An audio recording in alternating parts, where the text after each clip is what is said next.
जिद है तो इतनी है, अरमा है तो इतना है, लिखना है हवाओं पर खामोश सा अफसाना, खामोश सा अफसाना, खामोश सा अफसाना।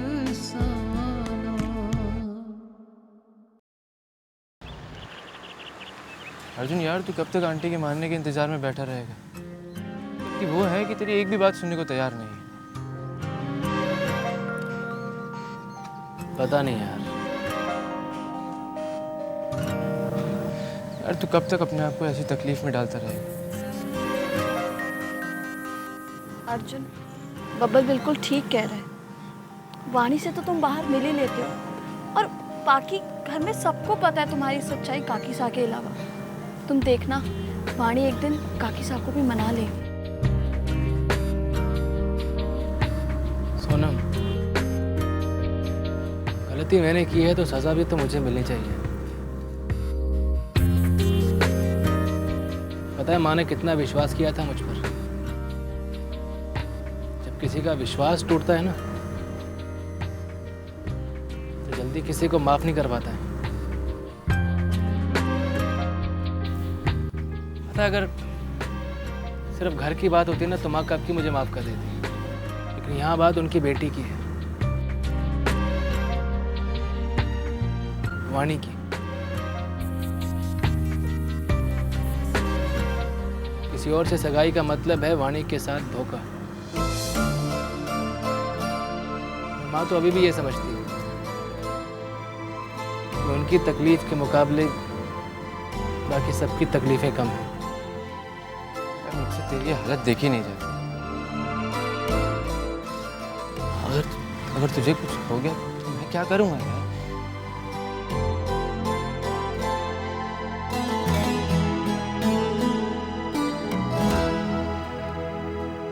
बब्बल, तू पागल है क्या? अरे कुछ नहीं होगा मुझे।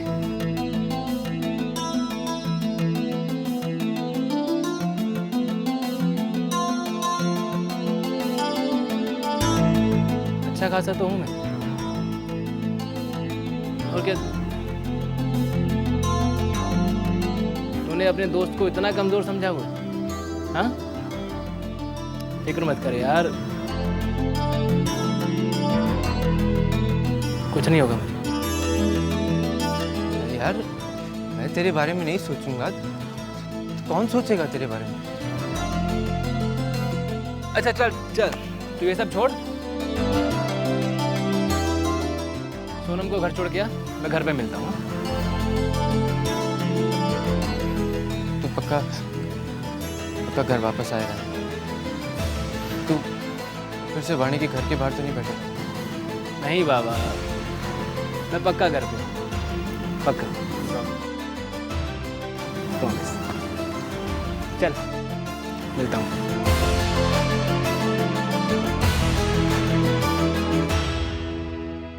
अभी पक्का वाणी के घर जा रहा हूँ। तुम चिंता मत करो, सब ठीक हो जाएगा। पर कब यार? कब से तो यही सुन रहा हूँ, कब ठीक होगा सब कुछ? वक्त आने पर सब ठीक हो जाएगा, और तुम्हें पता भी नहीं चलेगा कि सब कैसे ठीक हुआ। वैसे तुम रोते हुए बिल्कुल छोटे बच्चे की तरह लगते हो। मतलब तुम्हें मुझ पर हंसी आ रही है? हाँ, हंसू नहीं तो तुम्हारी तरह रोऊं।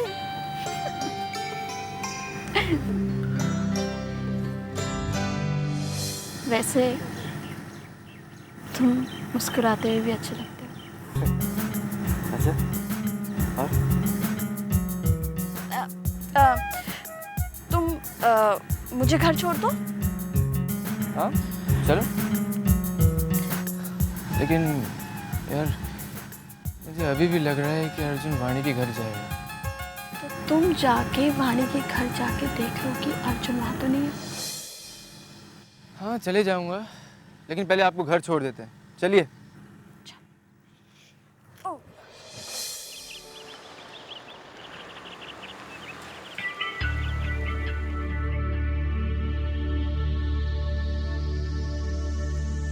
इसने तो दिमाग खराब करके रख दिया। ऐसे ऐसे सवाल पूछता है कि गुस्सा आने लग जाता है। कभी कभी दिल करता है मेरे सामने ही ना आइए। दिमाग खराब करके रख दिया इस कुंदन ने मेरा। क्या हुआ डैड? कुंदन ने कुछ कह दिया क्या? आप इतना गुस्सा हो रहे हैं? अरे जब देखो उल्टे सीधे सवाल करता रहता है। दिमाग खराब करके रख दिया उसने। डैड, आप इतना गुस्सा मत किया करिए, आपके लिए ठीक नहीं है। अच्छा ये बताइए, आपकी तबीयत तो ठीक है ना? अरे मैं ठीक हूं बेटा, मुझे क्या होना भला।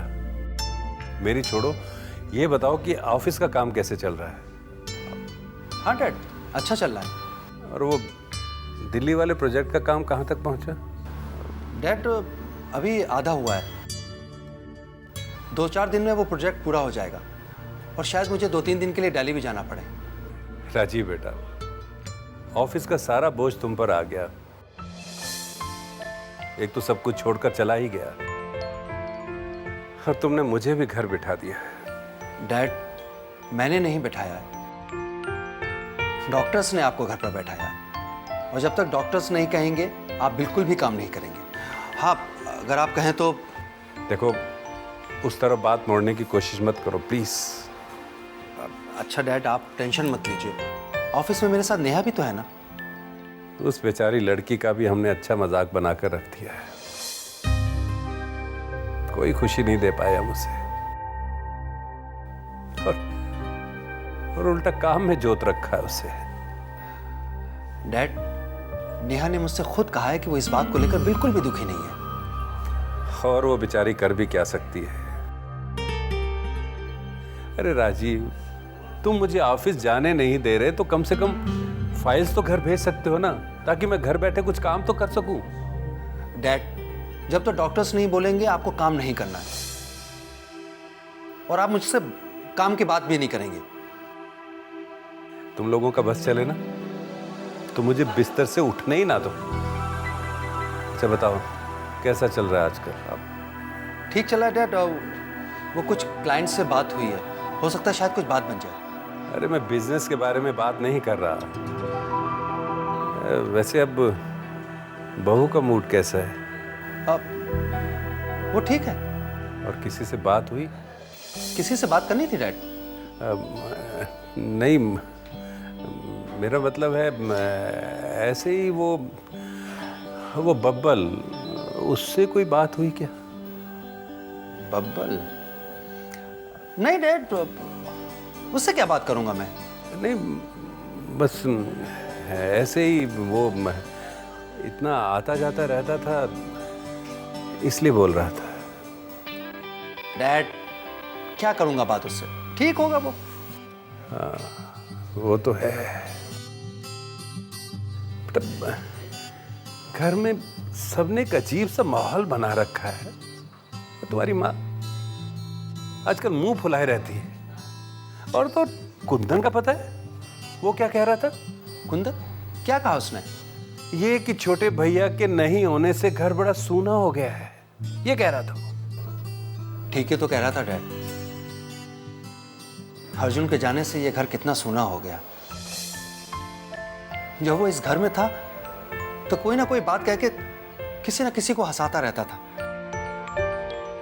और जब से वो गया है तो ऐसा लगता है जैसे इस घर से खुशी रूठ गई हो। और आप भी कितने दिनों से हंसे नहीं है डैड।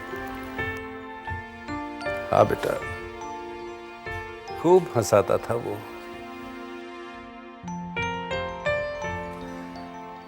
हर एक साथ सबकी मुस्कुराहटों को आंसू में बदल कर चला गया वो।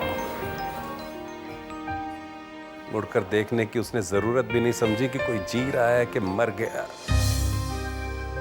हमने भी तो कोई कोशिश नहीं की जानने की कि वो कैसे जी रहा है। देखो बेटा, अगर वो ये सोच रहा है कि मैं उसे बुलाने जाऊंगा तो वो भूल है उसकी। मैं कभी ऐसा नहीं, कभी नहीं, कभी भी नहीं।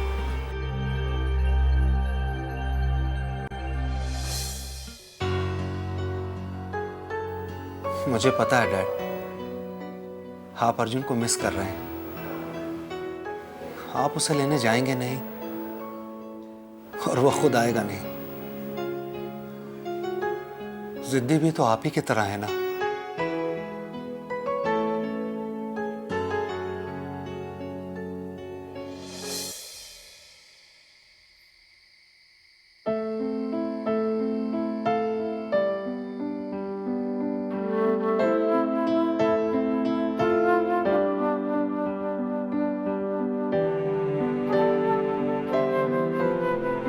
किसने बोला है आने की? और जरूरत क्या है तुम्हारी इस घर में आने की? तुम्हें क्या लेना देना? मेरी माँ मुझे प्यार से बुलाती है, मैं अपनी माँ से मिलने आता हूँ, बात खत्म।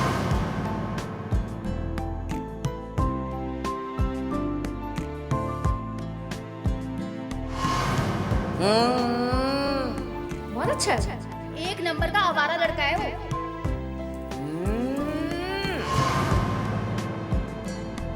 देखा है बहुत हमने उम्मीद का मुरझाना, देखा है बहुत हमने। मुझे अपनी पार्टनर और तुम्हारी माँ से मिलने के लिए ना तुम्हारी जरूरत नहीं है। और अब मैं तुम्हारी माँ से तब मिलने आऊंगा जब तुम कबाब की हड्डी वहां पर नहीं होगी। फिर भी ख्वाबों को जिए जाना। मैं पहले भी बता चुकी हूँ कि वो मेरा दोस्त नहीं है, एक नंबर का आवारा लड़का है वो। उम्मीद का देखा बहुत हमने उम्मीद का मुरझाना, छोड़ा ही नहीं फिर भी ख्वाबों को जिए जाना। अब जिद है तो इतनी है, अरमां है तो इतना है, लिखना है हवाओं पर खामोश सा अफसाना, खामोश सा अफसाना, खामोश सा अफसाना। दीदी,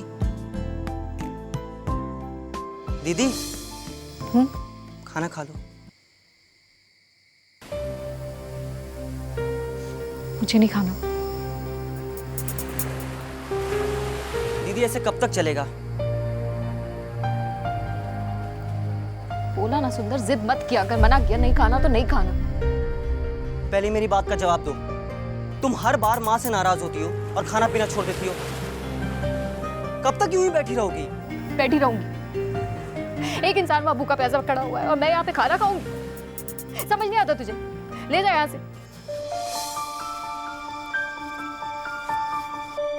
दीदी यूं परेशान होने से प्रॉब्लम खत्म नहीं होती।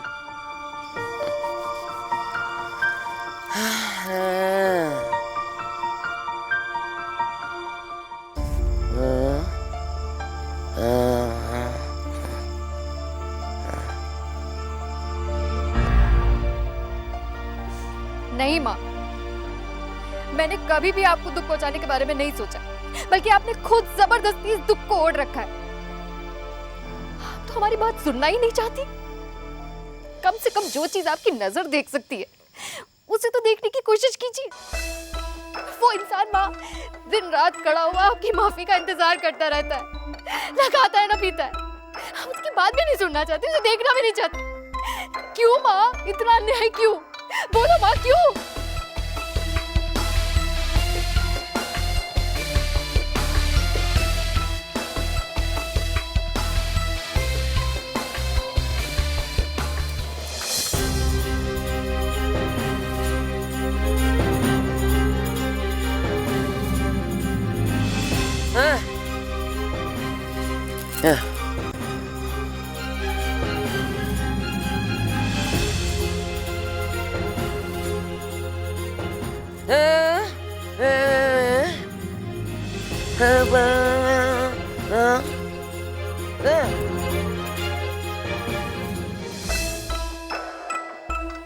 नहीं माँ, ऐसा नहीं है। मैंने अर्जुन की वजह से कुछ नहीं बोला है।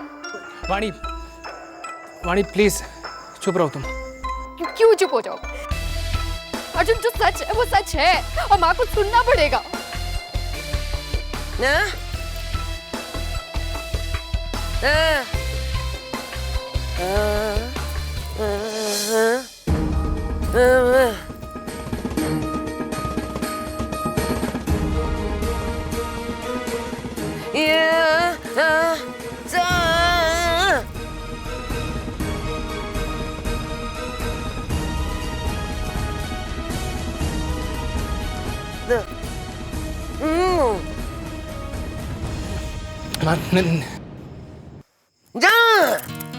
नहीं माँ नहीं, प्लीज आप ऐसा मत बोलिए।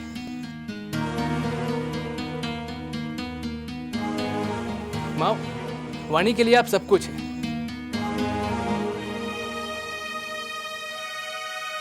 मैं वाणी के लिए कुछ भी नहीं हूं।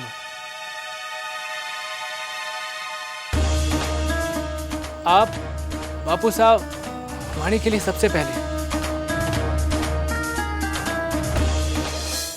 ठीक है माँ, मैं आपको अब और दुख नहीं दूंगा। ठीक है माँ, मैं चला जाता हूँ माँ यहाँ से। मैं अब आपको और दुख नहीं दूंगा।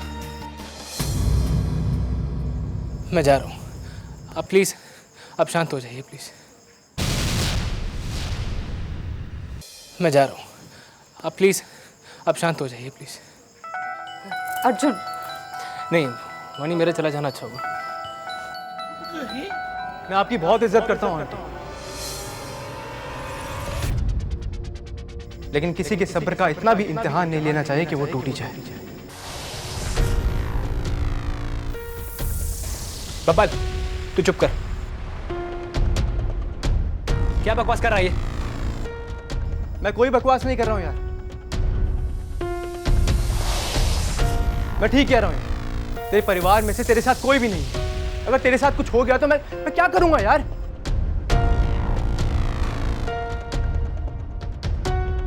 मैंने बोला ना बबल चुप रह तू। तो चल अभी चल। मैं तेरे साथ आज बिल्कुल नहीं चलूंगा, चाहे कुछ भी हो जाए। तुझे मेरी कसम है, अगर तूने मुझे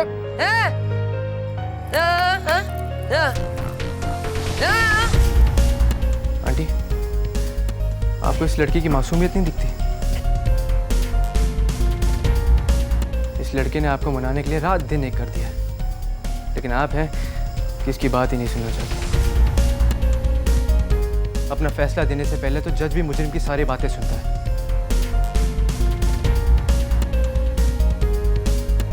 और आप है कि उसकी बातें सुनना भी नहीं चाहते। आंटी आप ही बताइए, अगर किसी का पिता मौत से लड़ रहा हो तो बेटा किसी और के परिवार को बचाने के लिए कैसे आ सकता है?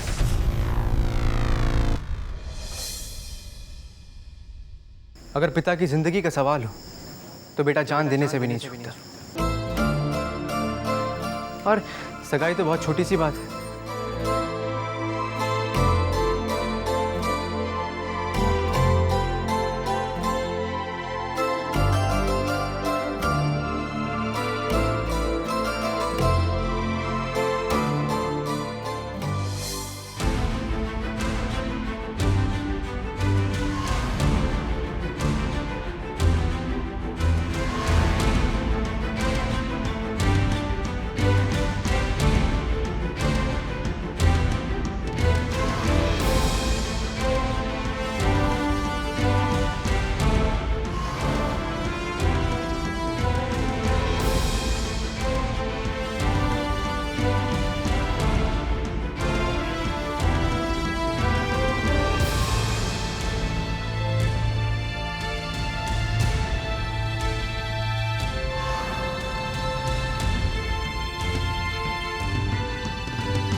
खैर अब तुम्हारा मन नहीं है तो तुम मना कर सकते हो एंगेजमेंट से। बस ये सोच लेना कि इसके बाद पापा पर क्या।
प्लीज रूही माँ, माँ मेरे बस में होता तो मैं ऐसा कुछ भी नहीं होने देता हूँ।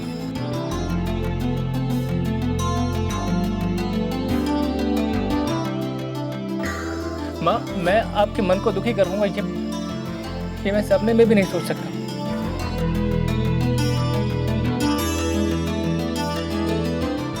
मैं ये जो कुछ भी हो प्लीज उसके लिए मुझे माफ कर दीजिए।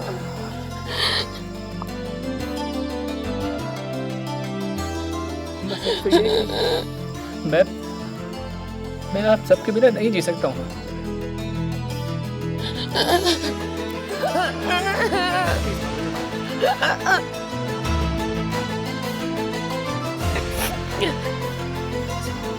बस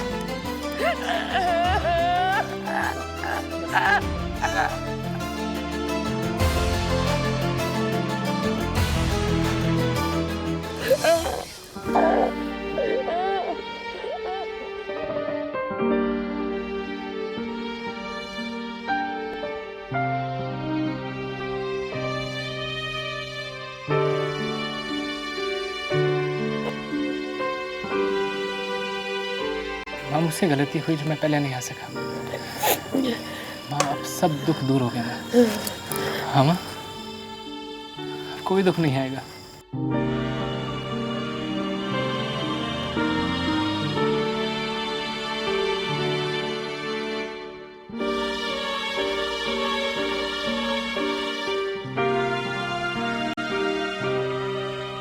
वैशाली अर्जुन से यूं मिली थी कि जैसे पिछले जन्मों का बिछड़ा मिला हो कोई।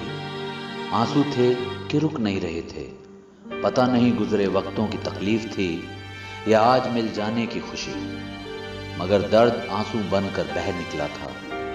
सब यूं मिल रहे थे कि जैसे कभी बिछड़े ही ना हो।